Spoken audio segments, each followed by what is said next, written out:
He just wanted to buy groceries. That's all. An 82-year-old man shuffling through the automatic doors of a suburban grocery store, wearing a faded military jacket that had seen better decades. The fabric was worn thin at the elbows, the color somewhere between olive and brown, patches barely visible under years of washing and wear. But to the group of teenagers lounging near the shopping carts, it was comedy gold. "Look at Grandpa playing soldier," one of them snickered, loud enough for everyone in the entrance to hear. "Bet he bought that at a thrift store."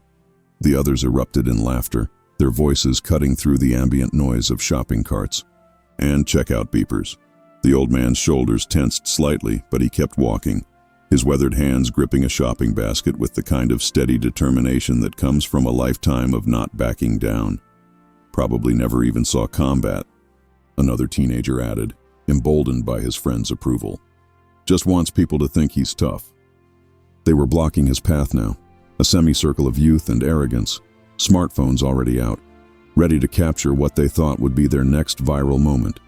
The elderly veteran stood there, dignified in his silence, his pale blue eyes holding something these kids couldn't recognize.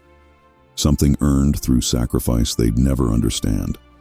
The worst part wasn't the mockery, it was the silence. Dozens of other shoppers walked past, averting their eyes, quickening their pace, pretending not to see. A mother pulled her child closer and hurried toward the produce section. A middle-aged man in a business suit suddenly found his phone fascinating. Everyone had somewhere else to be, something else to focus on, someone else to be responsible for standing up to a group of teenagers humiliating an elderly man whose only crime was wearing the uniform he'd earned the right to wear. "Sir, you're kind of in our way," the apparent leader of the group said with mock politeness, his tone dripping with sarcasm. "Maybe you should shop during senior hours instead of getting in the way of people who actually matter." The cruelty was casual, automatic, the kind that comes from never having been taught that respect isn't optional. The old man's jaw tightened almost imperceptibly, but still, he said nothing. Just stood there, taking it the way someone might take punishment they didn't deserve but had learned to endure. But here's what those teenagers didn't know, what none of the bystanders rushing past could have guessed. What would have stopped every single person in that store dead in their tracks if they'd only taken a moment to look beyond the faded jacket and see the man wearing it. That wasn't just any old man, and that wasn't just any jacket. If you believe that dignity doesn't retire with age, and that some uniforms represent sacrifices these kids can't even imagine, then you need to hear what happened next. Because sometimes the people we dismiss as invisible are the very ones who once made sure we had the freedom to dismiss them. The leader of the group took a step closer, his confidence building with each passing second of the old man's silence. "What's the matter, Gramps? Cat got your tongue? Or are you finally realizing you're not as tough as that costume makes you think you are?" His friends were recording now, multiple phones capturing what they thought was their moment of triumph over someone they saw as weak, irrelevant, a relic from a time that didn't matter anymore. The elderly man finally spoke, his voice quiet but steady, carrying an authority that seemed to come from somewhere deeper than his years. "Son, I'm just trying to buy some milk and bread. I don't want any trouble." The simplicity of his words somehow made the teenager's behavior seem even more grotesque. Here was a man asking for nothing more than the basic dignity of being left alone to complete an ordinary task, and they couldn't even grant him that. "Oh, he talks," one of them laughed. "What are you going to do, old man? Fight us? With those shaky hands and that ancient back? You can barely stand up straight." The mockery was getting more vicious now, feeding on itself, each comment trying to top the last in cruelty. The old man's hands weren't shaking, though. If they'd bothered to look closely, they would have noticed that his hands were remarkably still, the kind of steady that comes from having held much more important things than shopping baskets under much more dangerous circumstances. A store manager appeared from somewhere in the back, drawn by the commotion, but instead of addressing the obvious harassment happening in his store, he approached the elderly man with the kind of apologetic expression reserved for dealing with problems rather than protecting victims. "Sir, maybe it would be better if you came back later when it's less crowded." The message was clear. You're the problem here, not the kids making the problem. You're the one who needs to leave, not them. The teenager with the phone held highest stepped back slightly, but his smirk remained. Yeah, maybe you should listen to the manager, soldier boy. This isn't your war anymore. The words hung in the air like poison, and for just a moment something flickered across the old man's face. Not anger exactly, not hurt either. Something deeper and more complex, like someone remembering a truth that others had forgotten. But what none of them knew, what would have changed everything if they'd known, was that 62 years earlier, this same man had carried a wounded general for 12 miles through enemy territory. While they were concerned about their social media followers and their weekend plans, he had once spent 3 days crawling through jungle mud with a superior officer's life literally in his hands, dodging sniper fire and navigating by stars, because losing that general would have meant losing an entire battalion. What they couldn't see beneath that faded jacket were the scars from shrapnel that had torn through his left shoulder during the rescue. What they couldn't know was that the slight stoop in his posture wasn't from age alone, but from carrying not just that general, but 2 other wounded soldiers on a second trip back into hell, because leaving them behind wasn't an option. His conscience would allow. The teenagers were still recording, still laughing, still completely unaware that they were humiliating someone who had once been personally decorated by 3 different commanding officers for valor under fire. Someone who had volunteered for the most dangerous missions, not because he was fearless, but because he understood that courage isn't the absence of fear. It's doing what needs to be done despite the fear. Are you starting to understand the magnitude of what was happening here? This wasn't just disrespect. This was a complete inversion of honor. The very freedom these teenagers were using to mock him was freedom he had helped secure with his own blood, his own sacrifice, his own willingness to put strangers' lives above, his own comfort and safety. The store manager was growing impatient now, clearly wanting the situation resolved in the easiest way possible, which meant removing the victim rather than addressing the perpetrators. "Sir, I really think it would be best if you came back another time. These young people are customers too, and I can't have confrontations in my store." The logic was as twisted as it was common. Punish the person being harmed to avoid dealing with the people causing the harm. One of the teenagers, emboldened by the manager's obvious bias, decided to escalate things further. Maybe he's one of those stolen valor guys, wearing military stuff he never earned. Probably bought it at a costume shop. The accusation hit like a physical blow, the kind of insult that cuts deepest because it strikes at the very core of identity and sacrifice. But the old man just stood there, taking it all, the way he'd once stood in rice paddies taking incoming fire, the way he'd stood at attention during ceremonies honoring fallen friends, the way he'd stood beside flag-draped coffins of men who'd died while he lived. His silence wasn't weakness. It was the kind of strength that comes from having nothing left to prove to people who wouldn't understand the proof even if it was presented to them. What happened next, though, would change everything. Because sometimes the truth has a way of revealing itself whether we're ready for it or not. And sometimes the people we're so quick to dismiss turn out to be the very heroes whose stories we claim to honor on holidays we barely understand. Voice cut through the laughter and mockery like a knife through silk. Tommy Richardson. An elderly woman had emerged from the produce section, her cart abandoned, her face a mixture of recognition and disbelief. She was probably in her late 70s, well-dressed, with the kind of bearing that suggested someone accustomed to being heard when she spoke. The teenagers turned toward her with mild annoyance, another interruption to their entertainment. But the old man's entire demeanor changed. The resignation left his shoulders, replaced by something that looked almost like embarrassment at being recognized in this moment, in this context, under these circumstances. "Margaret?" His voice was different now, warmer, with the kind of familiarity that comes from shared history. "Margaret Wilson? My God, I haven't seen you since..." He trailed off, but his slight smile suggested the memory was a good one. "Since the ceremony," she finished for him, her voice carrying a weight that made several nearby shoppers slow their movements, sensing that something significant was happening even if they didn't understand what. "Since they gave you the Distinguished Service Cross for what you did in Vietnam." The silence that followed wasn't the uncomfortable silence of moments before. This was different. This was the kind of silence that falls when reality shifts, when assumptions crumble, when the ground beneath everyone's feet suddenly becomes uncertain. The teenager with the phone looked confused, his recording faltering as he tried to process what he'd just heard. Distinguished what now? But his bravado was already beginning to crack, the foundation of his confidence showing its first fault lines. Margaret Wilson wasn't finished. She stepped closer to the old man, her eyes bright with what looked like unshed tears. Tommy Richardson, the man who carried General Morrison 12 miles through enemy territory when everyone else said it was impossible. The man who went back for Sergeant Collins and Private Martinez, even though the evacuation helicopter was already taking fire.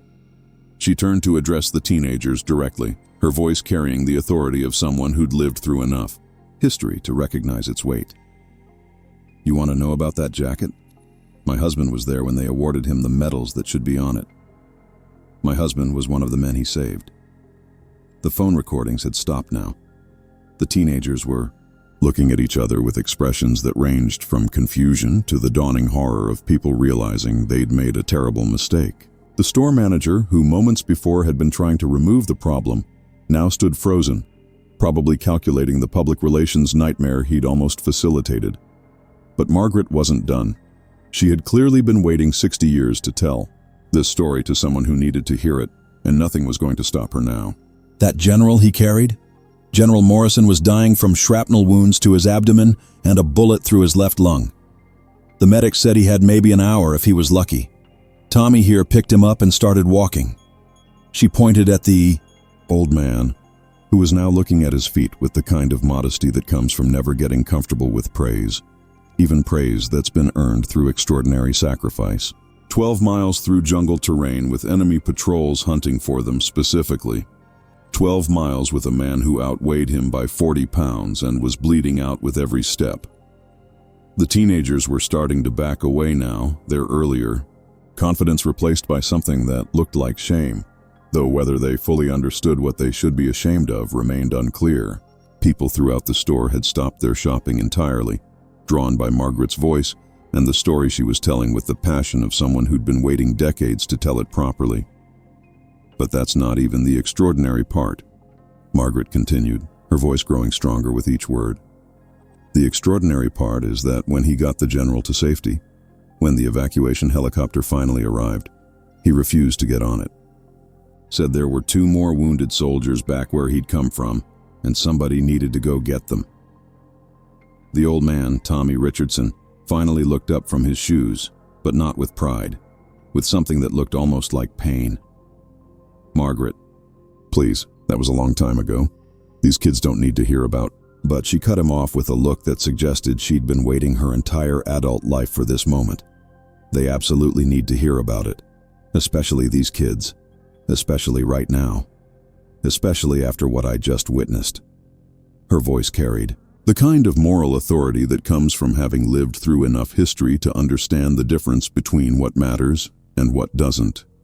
She turned back to the teenagers, who were now looking anywhere but at the old man they'd been mocking moments before. So Tommy Richardson went back into enemy territory again, with enemy patrols actively hunting for him, because 2 soldiers were still out there, still alive, still worth saving. The silence in the store was now complete.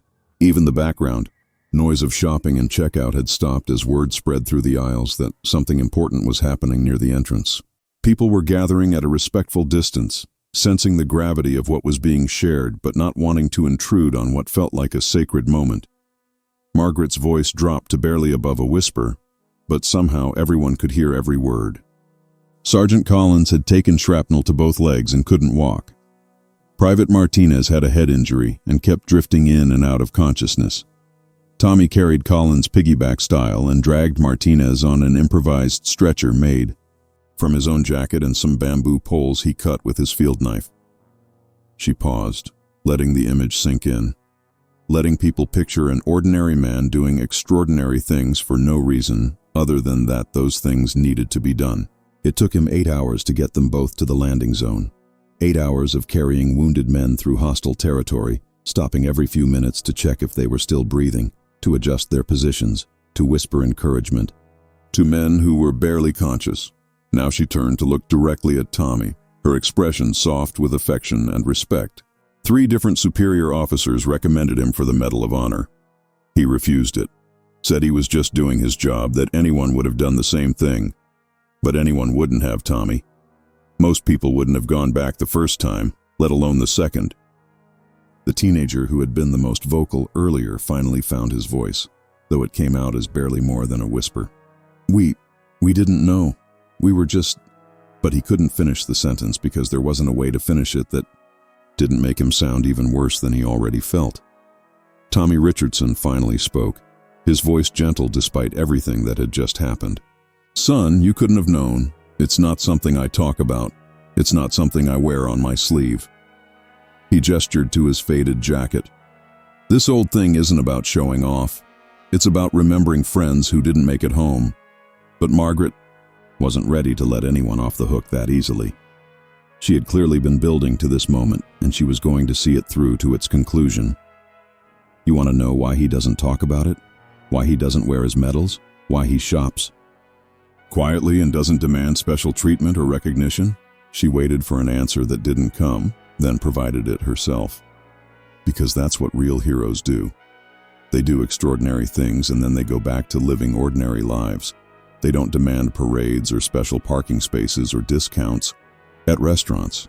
They just quietly carry the weight of what they've done and what they've seen, and they ask for nothing more than the basic human dignity that apparently even that is too much to expect from some people. The store manager, who had been silent since Margaret began speaking, finally found his courage. Not the courage to defend Tommy Richardson, unfortunately, but the courage to try to manage what was clearly becoming a situation beyond his comfort level. Ma'am, I appreciate what you're saying, but we need to keep the peace here. Maybe we could all just... Keep the peace? Margaret's voice rose for the first time, and the authority in it made everyone in earshot take a step back.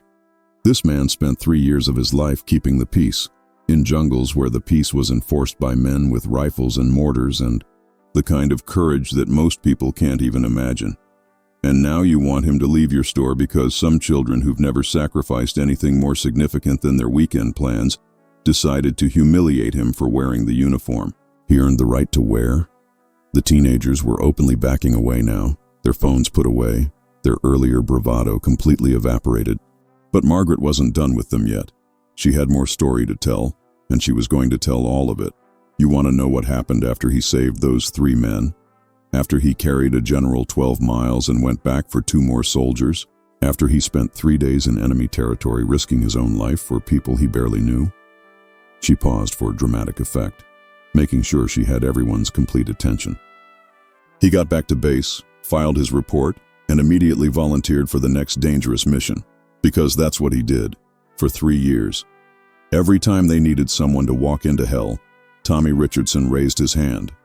Not because he was reckless or had a death wish, but because he understood that somebody had to do it, and he was willing to be that somebody. She turned to address the entire gathering crowd now, her voice carrying the kind of moral weight that makes people examine their own consciences. How many missions do you think that was? How many times do you think he walked into situations where he probably wasn't coming back? How many letters do you think he wrote home that started with, "If you're reading this"? The questions hung in the air like an indictment, not just of the teenagers who had started this confrontation, but of everyone who had walked past, everyone who had looked away, everyone who had decided that defending an elderly man's dignity wasn't worth the minor inconvenience of speaking up. Tommy Richardson was looking increasingly uncomfortable with being the center of attention, shifting his weight from foot to foot in the way of someone who had spent a lifetime avoiding the spotlight. Margaret, please, that's enough. They understand now. They're just kids. But Margaret Wilson had clearly been waiting 60 years to have this conversation, and she wasn't going to be deterred by modesty or social awkwardness or the discomfort of people who needed to hear what she was saying. Just kids? Tommy, they're old enough to vote. They're old enough to serve in the military themselves. They're old enough to understand the difference between right and wrong, and they're certainly old enough to understand that mocking someone for their service to their country is about as low as a person can go. She turned back to the teenagers, her expression softening slightly, but her voice maintaining its firmness. Do you understand what you almost did here today? Do you understand that you were about to post videos online of yourselves humiliating a genuine American hero? Do you understand that your children and grandchildren would have been able to watch you making fun of someone who risked his life so that you could have the freedom to make fun of him? The lead teenager, who had been so confident and cruel just minutes before, was now visibly shaken. Ma'am, we're really sorry. We didn't mean, we wouldn't have, if we'd known. But his voice trailed off because the apology felt inadequate even to him. But you didn't know, Margaret said, her voice gentle now but still carrying its weight of authority. And that's the problem, isn't it?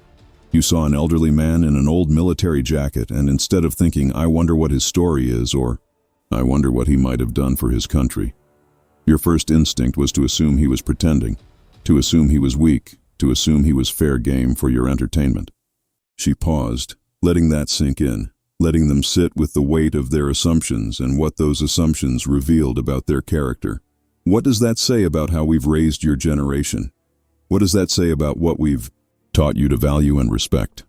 The silence that followed was profound and uncomfortable, the kind of silence that forces people to confront truths they'd rather not examine.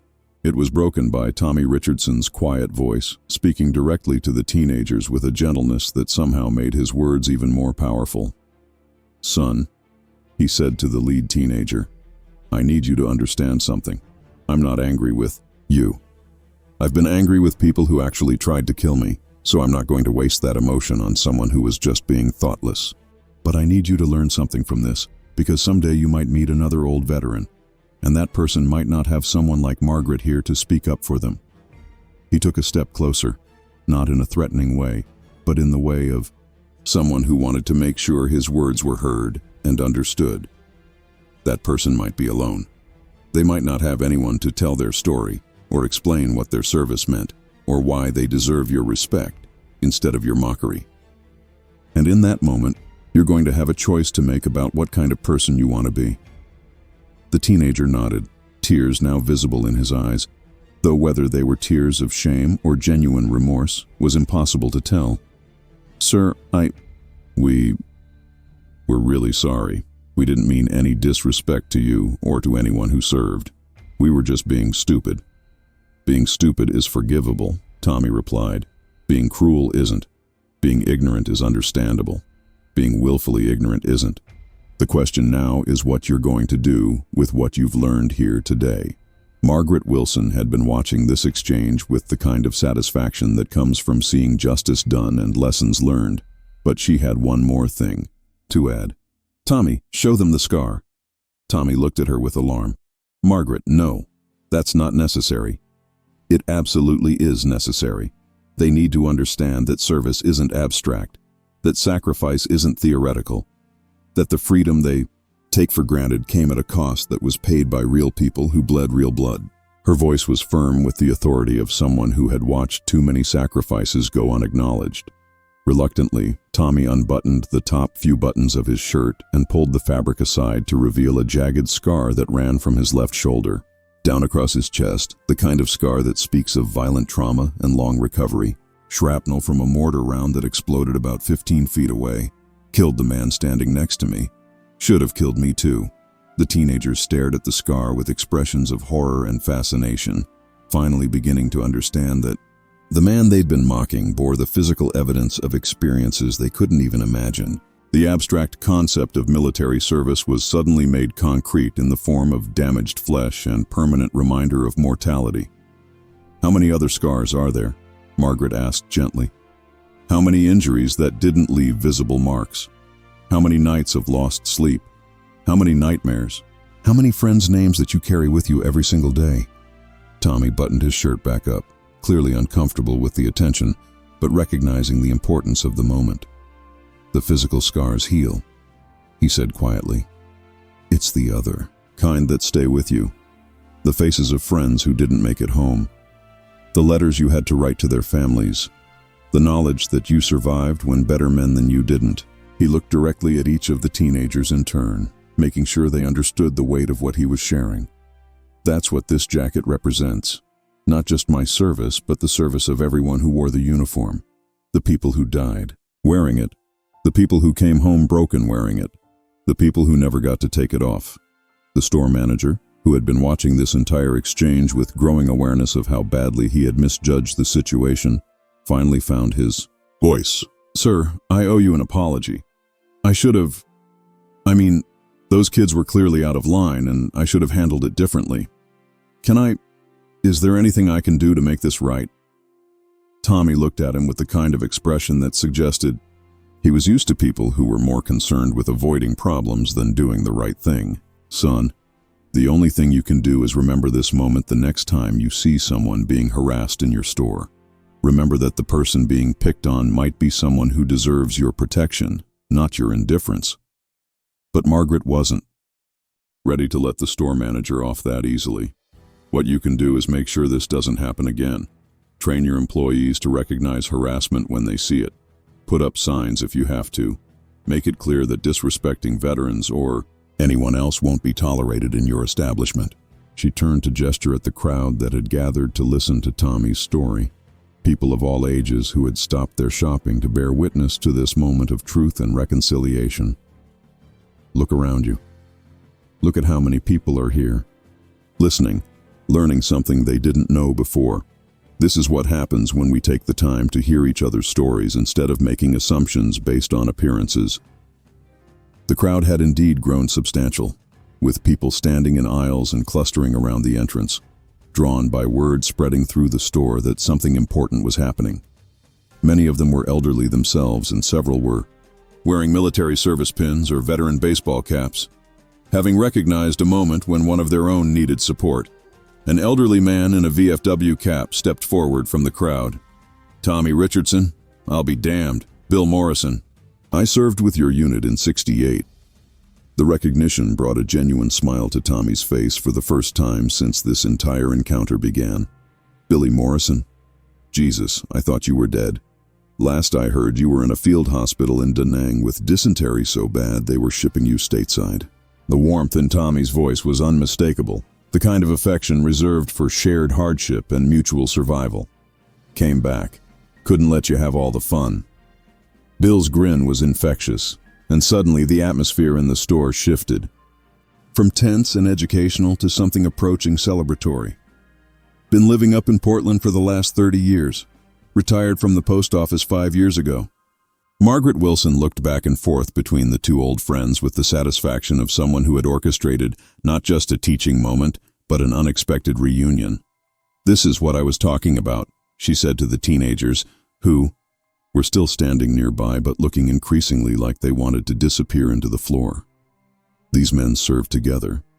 They risked their lives together. They earned the right to wear those uniforms together." More veterans began to emerge from the crowd, men and women of various ages who had recognized the significance of what was happening and wanted to show their support. A woman in her 50s wearing a Navy t-shirt, a younger man with an Army Ranger's tattoo visible on his forearm, an elderly woman whose husband's service pins were displayed on her jacket. What had started as a confrontation between disrespectful teenagers and an elderly veteran had transformed into an impromptu gathering of people united by service, sacrifice, and the recognition that some things are more important than convenience or comfort. Tommy Richardson looked around at the gathering crowd with an expression of wonder and embarrassment, clearly unused to being the center of this kind of positive attention. "This is really not necessary, folks. I was just trying to buy some groceries." "It absolutely is necessary," said the Navy veteran. "How often do we get to thank someone face to face? How often do we get to hear these stories? How often do we get to make sure the next generation understands what service really means?" She turned to address the teenagers directly, her voice firm but not unkind. "You kids have been given a gift today. You've been given the chance to learn something important before you make an even bigger mistake. You've been given the opportunity to understand the difference between earned respect and assumed privilege."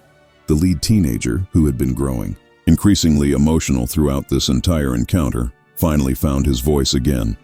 "Sir, is there anything we can do to make up for what we did? To show that we understand now?" Tommy considered the question seriously, recognizing the sincerity behind it and the importance of channeling genuine remorse into constructive action. Son, the best thing you can do is remember this moment. Remember that everyone you meet has a story you don't know. Remember that age and appearance don't tell you anything about a person's worth or their history. But Margaret Wilson had a more concrete suggestion. You can start by putting those phones to better use. Instead of recording people to mock them, why don't you record their stories to honor them? There are thousands of veterans in this community whose stories have never been told, whose sacrifices have never been acknowledged. She gestured to the gathering crowd of veterans. Look around you. Every person here has stories that would amaze you, inspire you, teach you something about courage and sacrifice and what it means to serve something bigger than yourself. Instead of looking for people to tear down, start looking for people to lift up. The suggestion resonated not just with the teenagers, but with several other people in the crowd. A middle-aged woman pulled out her phone and approached one of the elderly veterans. Would you be willing to tell me about your service? I'd like to share your story with my family. What had started as a moment of cruelty and indifference was transforming into something beautiful and meaningful, a spontaneous celebration of service and recognition of sacrifice that had been too long ignored or taken for granted. Tommy Richardson watched this transformation with something approaching amazement. You know, he said to Margaret, in all my years, I don't think I've ever seen anything like this. Something good coming out of something that started so badly. That's because most people never get the chance to learn what we learned today, Margaret replied. Most people go their whole lives making assumptions about others without ever having those assumptions challenged. These kids were lucky enough to meet someone who could set them straight. The store manager, who had been watching this entire transformation with growing awareness of his own failures, stepped forward again. Mr. Richardson, I want to formally apologize for how I handled this situation, and I want to offer you and any veteran a permanent discount at this store. It's the least I can do. But Tommy waved off the gesture.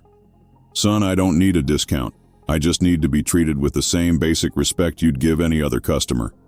That's all any of us need. The gathering was beginning to disperse now, people returning to their shopping but with changed perspectives and new understanding. The teenagers lingered, clearly wanting to say something more but unsure of what would be appropriate or adequate. Finally, the lead teenager approached Tommy one more time. Sir, I know we can't take back what we did, but I want you to know that we're going to be different. We're going to remember this, and we're going to make sure other people remember it too. Tommy Richardson looked at the young man for a long moment, seeing something in his expression that suggested genuine transformation rather than mere shame.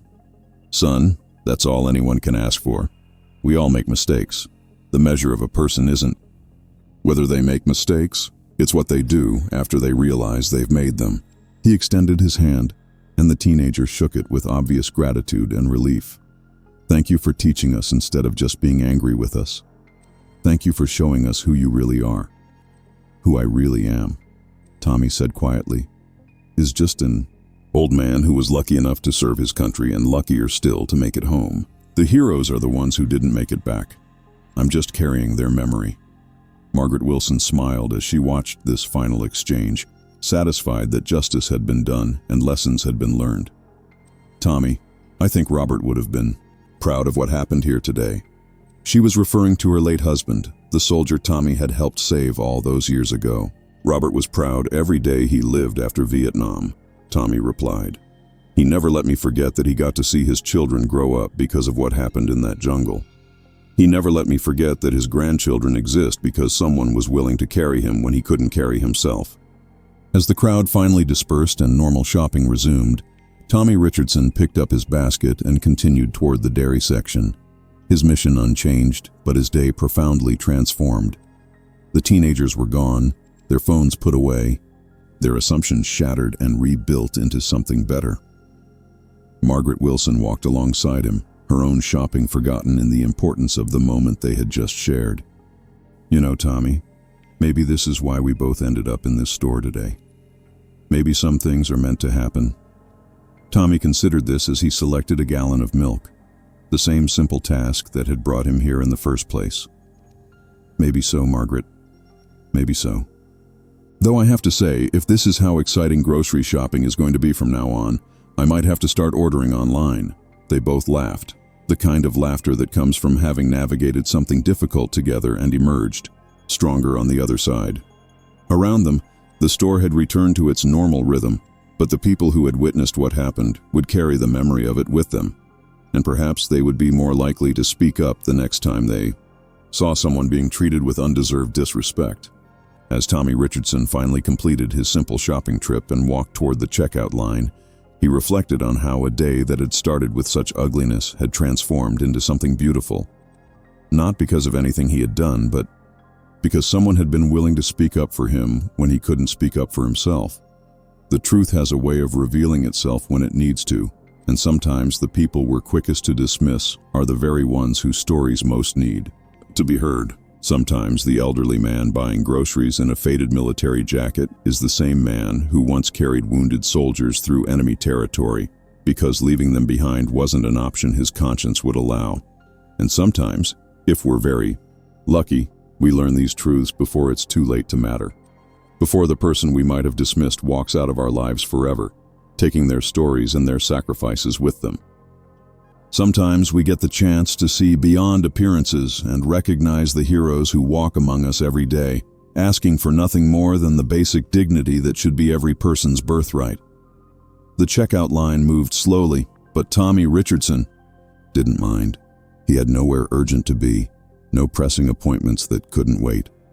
At 82, he had learned the value of patience, the wisdom of taking life as it comes rather than rushing toward an uncertain future. The young cashier scanned his items with practiced efficiency, but when she looked up and saw his jacket, her expression changed. "Thank you for your service, sir," she said quietly, her voice carrying genuine respect rather than the automatic politeness of someone going through the motions. Word had clearly spread through the store about what had happened near the entrance, and the staff had apparently received a quick education in how to treat the veterans who shopped there. "Thank you, miss," Tommy replied, his voice warm with the kind of gratitude that comes from unexpected kindness. "That means more than you might realize." He meant it. After decades of shopping in anonymity, of being invisible in the way that elderly people often become invisible, the simple acknowledgement of his service felt like a gift. As he walked toward the exit, Tommy noticed that several other customers nodded to him respectfully, some even offering quiet words of thanks. The teenagers from earlier were nowhere to be seen, but their absence felt less like escape and more like retreat for reflection. Sometimes the most important conversations happen after the confrontation ends, when people have time to process what they've learned and decide what they're going to do with that knowledge. Margaret Wilson caught up with him just as he reached his car, a 20-year-old sedan that had seen better days but still ran reliably enough to get him where he needed to go. "Tommy, I'm glad we ran into each other today. I'm glad I was there when you needed someone to speak up." "I'm glad too, Margaret. Though I have to say, I'm still not entirely comfortable with all that attention. I've spent most of my life trying to avoid being the center of anything." He loaded his few groceries into the trunk with the careful movements of someone whose body had been through more than its share of trauma. "That's exactly why you deserved it," Margaret replied.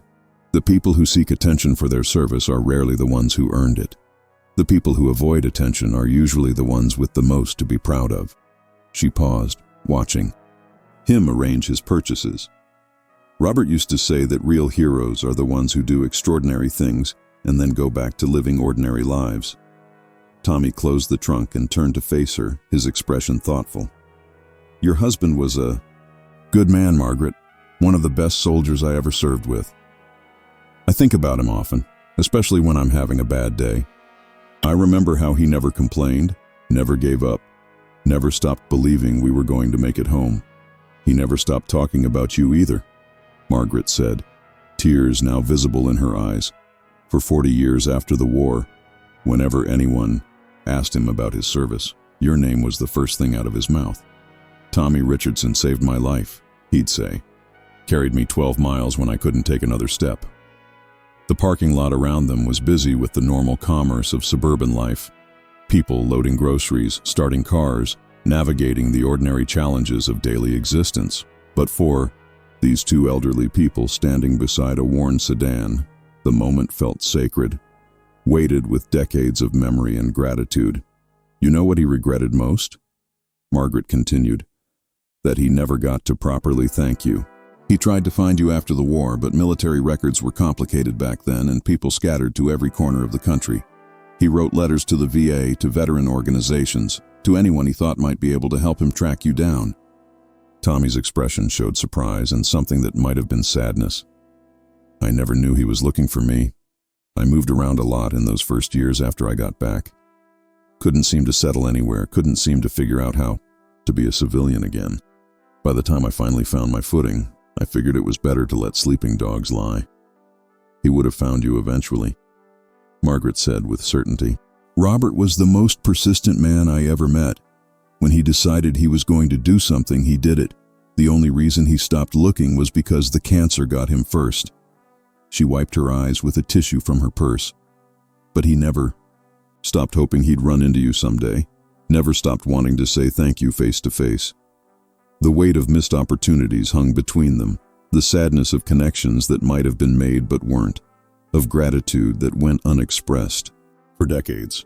But there was also something beautiful in the fact that this recognition had finally come, even if it had taken 60 years and a chance encounter in a grocery store. Well, Tommy said finally, maybe this was his way of making sure it happened. Maybe he sent you to that store today knowing I'd need someone to speak up for me. He smiled, the kind of smile that acknowledges the mystery of coincidence and the possibility that some things happen for reasons we can't entirely understand. Margaret smiled back, comforted by the thought that her late husband might have orchestrated this moment from whatever realm he now inhabited. That would be just like him, always looking out for his friends, always making sure the right thing happened, even when he couldn't be there to make it happen himself.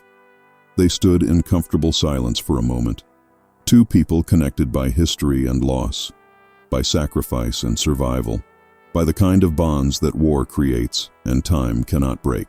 Around them, the ordinary world continued its ordinary business, but they had created a small pocket of something extraordinary, something that transcended the mundane concerns of grocery shopping and parking lot conversations.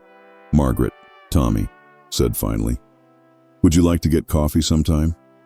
I'd like to hear more stories about Robert, about what his life was like after the war. I'd like to know that the man I carried through that jungle got to live a good life, got to be happy. I'd love that, Tommy. And I have so many stories to tell you, about his career as a teacher, about our children and grandchildren, about the garden he kept and the woodworking he did in retirement, about the way he never stopped being proud of his service, never stopped being grateful for the friends who brought him home. They exchanged phone numbers with the care of people who understood that some connections are too precious to be left to chance. As Margaret walked toward her own car, she turned back one more time. Tommy, those kids today learned something important, but they weren't the only ones. Everyone in that store learned something about looking beyond appearances, about respecting the people whose sacrifices made their freedom possible. Tommy nodded, understanding that what had happened in the store was bigger than just one confrontation, bigger than just one teaching moment. Maybe that's how change really happens, Margaret. Not through grand gestures or big speeches, but through moments like this.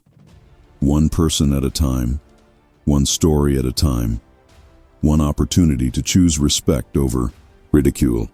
As he drove home through the familiar streets of his neighborhood, Tommy Richardson reflected on the strange turns that life can take. He had started the day as just another invisible elderly man running ordinary errands. He was ending it as someone whose story had been heard, whose sacrifice had been acknowledged, whose dignity had been not just restored, but celebrated. The house he returned to was small and modest, the kind of place where a man could live quietly without drawing attention to himself or his past. But today it felt different, warmer somehow, as if the recognition he had received had reminded him that his life had meaning beyond the daily routines of survival and solitude. He put away his groceries with the same methodical care he applied to most tasks, a habit developed over decades of military precision and reinforced by years of living alone. But as he placed the milk in the refrigerator, he found himself thinking about the teenagers who had confronted him, wondering what they were doing now, what conversations they might be having with their friends or families about what they had learned. Change often begins with discomfort, with the realization that our assumptions might be wrong, that our casual cruelties might have consequences we never considered.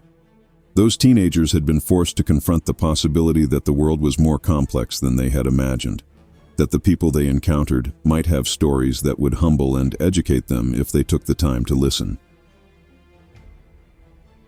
Later that evening, as Tommy sat in his favorite chair reading the newspaper, his phone rang. The caller ID showed a number he didn't recognize, but something made him answer anyway. "Mr. Richardson? This is David Chen. I was one of the kids at the store today, the one with the phone." The voice was young and nervous, clearly struggling with what to say next. Tommy set down his newspaper, giving the call his full attention. "Yes, I remember you, son. What can I do for you?" "Sir, I wanted to call and apologize again, but more than that, I wanted to ask you something. My grandfather served in Korea, and he never really talked about it much before he died. I was wondering if you might be willing to talk to our history class about military service, about what it was really like." The request surprised Tommy, but it also touched something deep in his heart. The idea that his confrontation with these teenagers might lead to education rather than just embarrassment, that their moment of shame might become an opportunity for learning, felt like a kind of redemption. "Son, I'm not much of a public speaker. I'm more comfortable listening than talking, especially about those days." Tommy's instinct was to decline, to retreat back into the comfortable anonymity he had cultivated for so many years. "Please, sir. I talked to my teacher, Ms. Anderson, and she said she'd love to have you come in. Not to give a big presentation or anything formal, just to talk with us, to help us understand what service really means." David's voice carried genuine earnestness, the kind of sincerity that comes from having learned something important about yourself and wanting to share that learning with others. Tommy found himself considering the request more seriously than he would have just that morning. Something about the day's events had shifted his perspective on the value of sharing his story, on the importance of making sure that the next generation understood the sacrifices that had been made on their behalf. "Let me think about it, son. Can you give me your teacher's contact information? I'd like to talk with her about what exactly you'd want me to discuss." It wasn't a yes, but it wasn't a no either. It was the response of someone who was beginning to understand that his story might have value beyond his own memory. "Yes, sir. Thank you so much for even considering it. And sir, I deleted those videos we took. We all did. We realized that what we were doing was documenting our own stupidity, and none of us wanted that preserved for posterity." After David hung up, Tommy sat in his chair thinking about the unexpected directions that a single day could take. He had awakened that morning as a man whose primary goal was to remain invisible, to avoid attention, to complete his simple tasks without drawing notice to himself or his past. He was ending the day as someone who had been reminded that his experiences had value, that his story deserved to be told, that the sacrifices he and his generation had made were not just historical footnotes, but living truths that needed to be passed down to people who had never known war, never faced the kind of choices that reveal character in its purest form. The small house felt less lonely that evening, filled as it was with the memory of recognition and respect, with the possibility of new connections and the resurrection of old ones. Tommy Richardson went to sleep that night knowing that tomorrow might bring conversations he had avoided for decades, stories he had kept locked away, memories he had been reluctant to share. But he also went to sleep knowing that sometimes the most important thing we can do is trust that our experiences, painful as they might be to recall, have the power to teach and inspire others. Sometimes the stories we least want to tell are the ones that most need to be heard. Sometimes an ordinary trip to buy groceries can become an extraordinary reminder that heroism lives among us, that sacrifice deserves recognition, and that dignity is not diminished by age, but enhanced by the accumulated weight of a life lived in service to something greater than oneself. And sometimes, if we're very fortunate, we get to witness the moment when understanding replaces ignorance, when respect replaces ridicule, when young people discover that the elderly man they almost dismissed carries within him the very best of what their country has to offer. In the end, that might be the most important lesson of all. That our heroes don't always look like heroes, that our protectors don't always announce themselves as protectors, and that the freedom we take for granted was purchased with sacrifices made by ordinary people who chose to do extraordinary things when their country needed them most. Tommy Richardson's story didn't end that day in the grocery store. In many ways, it began again. Because sometimes it takes a lifetime to understand that our most difficult experiences can become our greatest gifts to others, and that the courage we showed in war can be matched by the courage we show in peace when we choose to share our truth with people who need to hear it. What happened to you today? Did you take a moment to look beyond appearances? Did you consider that the person next to you in line might have stories that would amaze you? Did you remember that respect is not earned by age alone, but that age combined with service deserves a reverence that should come naturally to people who understand the price of freedom? Because somewhere in your community there's an elderly veteran buying groceries, mowing their lawn, sitting quietly in a doctor's waiting room, and they carry within them stories of courage and sacrifice that shaped the world you inherited. The question is, what kind of person will you choose to be when you meet them?